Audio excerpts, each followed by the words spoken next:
So here is one of my most common problems that I've been having with Marvel Studios as a whole lately. Marvel Studios has really kind of been dropping the ball on how they've been handling properties and how they've been handling these characters more importantly. Like we look at what they did with Thor and they just made him this bumbling idiot. Okay, you look at Thor from the first movie and look at Thor now, and this dude, I swear, he must have just took too many headshots because he is a just complete idiot anymore. And then they did the same thing with Drax. When you look at Drax from the first movie, he was funny, but he was unintentionally funny. Now he's just like this bumbling idiot. So I have a real problem with Marvel Studios as a whole taking characters and just making them a butt of a joke. And that is no exception when it comes to Ant-Man and the Wasp Quantumania, because one of my biggest problems with that movie, and for the record, I don't hate Quantumania at all. I actually think it was all right. And it's okay to have movies that are just all right. I don't think it was awful. I don't think it was great. I just came out of it going, meh, it's an average, middle of the pack movie. That's perfectly fine.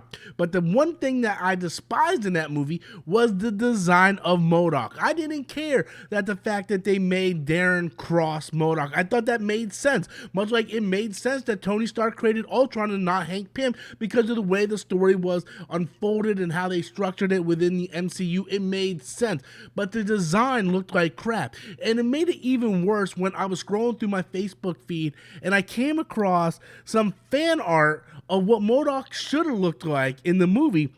And I came across this fan art, and there was two different fan arts here. I much prefer the one on the right, by the way, the one with the white eyes and the sinister grin. Now, MODOK has always been a weird-looking design, right? MODOK has always been a weird-looking design. But he doesn't look like he's goofy as hell. He looks odd, right? He looks psycho, right? But he doesn't look like a joke. He looks goofy, but in a sinister way. He doesn't look like a joke, right? And I feel like the fan art really captured that, right? Especially the one on the right. The one on the left looks pretty good too, right? I like how the face has some scars. They kept the hair on and all that stuff, right? I like that. I really, really like that. And I really like the one on the right. But the MODOK that we got was this MODOK. Do you see the difference? Look at this, guys. See the difference. This is what a fan gave us. This is the comic book. And this is what they gave us. Do you guys hello? McFly, anybody home? Do you see where I'm getting at here? Do you see where I'm getting at? Right? Like MODOK, fan art, what they gave us. This is the biggest problem with the MCU. MODOK served no purpose other than being a joke, right? You're telling me movies that, at one point averaged $1 billion per movie, you couldn't come up with a better concept than this? And I know, right, you can't put hair on MODOK because Darren Cross didn't have hair. Maybe the dude just shaved his head. Maybe he really did have hair. Maybe when he went down there, he grew hair, right? You could have put hair on him, but even if you didn't want to put hair on him, you could have put this metal plate on him or something, or you could have just kept it bald, but made his face more sinister. Look at the side-by-side comparison, guys. Is this even up for a debate? Is this even up for the debate? And I don't know if this is a Marvel Studios thing or a Disney thing, because we've seen the same thing when it comes to Star Wars. We looked at when the Obi-Wan show came out. I liked the Obi-Wan show, right? Other than that female Inquisitor that everybody hated, I liked that show pretty much, But the one complaint I did have was the look of the Inquisitors, because the Inquisitors look nothing like the Inquisitors from other medias, right? And you look at the Grand Inquisitor, who is actually an alien species that was first put in Revenge of the Sith, so you can go back in comparison where he's a taller, slender, has a much more oval egghead shape, and then you go to Obi-Wan, and he looks like a dude in makeup. Right? So it looks like there's no attention to detail anymore. It's like, let's pump these movies out as fast as we can. We're not worrying about designs, if they're accurate, if they look good or not. Boom, we're giving you this. We're giving you this, and you're going to like this. Now, see, if George Lucas was in charge of Star Wars, bet you sure that Inquisitor would have looked like his alien race from Revenge of the Sith.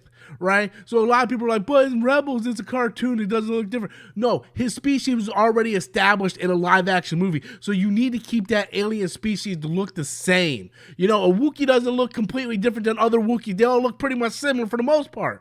Right? So it just, I don't know if this is a Marvel Studios problem, if this is a Disney problem, or they're just pumping these properties out so quick that they just don't care, right? Was this intentionally, purposely to look this bad, right? Was MODOK nothing more than just a joke? MODOK was never a character that everybody absolutely loved anyway, but he was a character that at least had a really cool looking design. It was odd but cool, you know? He was like really goofy but sinister, and then you give us this. And then we're just like, what the hell is that? Right? It just doesn't make any sense. It was like you had like the CGI people in there for like a day, and they're like, yeah, we're just gonna map his face on there. Like, it just doesn't make any sense. And it's just one of the reasons why I feel like Marvel Studios is really going downhill, because there's really no attention to detail anymore. It's like, hey, let's get the main story plot across, and then let's just go at it. Thor: Love and Blunder, we don't care how stupid that movie is. You know, let Taika do his own thing and all this stuff. And then we just end up with really, really bad interpretation of these characters. Thor is nowhere near the noble, you know, guy that he once was, you know, the powerful god from Asgard. He was like Drax is no longer the destroyer looking for revenge for his family, and MODOK looks like this. When fans make things look like this, and we get this, and when you put them side by side, it looks absolutely awful. And when we're really talking about the decline of the MCU and the decline of Star Wars and the decline of all these movies, right? People want to throw in, you know, it's because they're trying to be too diverse. They're throwing the woke culture in there, you know, they're race swapping characters. You know, I don't want to hear that as an excuse, because the Ancient One was supposed to be an Asian guy, and they got a white female to play the character. You know, they race swapped Nick Fury. They race swapped so many characters in the MCU, and it never stopped anybody from going to see these movies and going to tell their friends how awesome it is and going back and see it 2, 3, 4 times. It's not that. Race swapping and gender swapping and all that stuff can be fine if the properties look and they look good and they are fun. Right? If they're entertaining with good stories and they stay true to the characters, they're fine. The woke culture isn't what's destroying the MCU. This is what's destroying the MCU. The lack of focus on detail on what makes these characters and actually paying respect to these characters. So you can race swap and gender bend all these characters you want, but at the end of the day, that's not what's killing the MCU. So all these hate channels going out going, you know, another woke disaster from the MCU, that's not what the problem is. This is what the problem is. Movies like Thor: Love and Blunder, characters like MODOK that are completely just ass raped into the ground, characters like Thor, Drax, all these characters that are just not the same characters. Look at what they did to the Hulk, the Abomination on She-Hulk. It's an abomination what they did to the Abomination. When you look at these characters and look how Marvel is treating these characters, that is what's causing the divide in the fandom and the sales and the viewing numbers to go down. Has nothing to do with gender bending and woke culture. Has everything to do with how you're telling the stories, how you're going about the quality of these stories, and how you are treating these characters. And it's just a shame of the path that we have gone down with the MCU. Anyway, guys, I hope you guys enjoyed the video. I'm really curious to see what you guys think about this. Please leave your comments in the comment box below. Smash that like and subscribe button. And until next time, as always, I'm Robert Storms, and that's my opinion.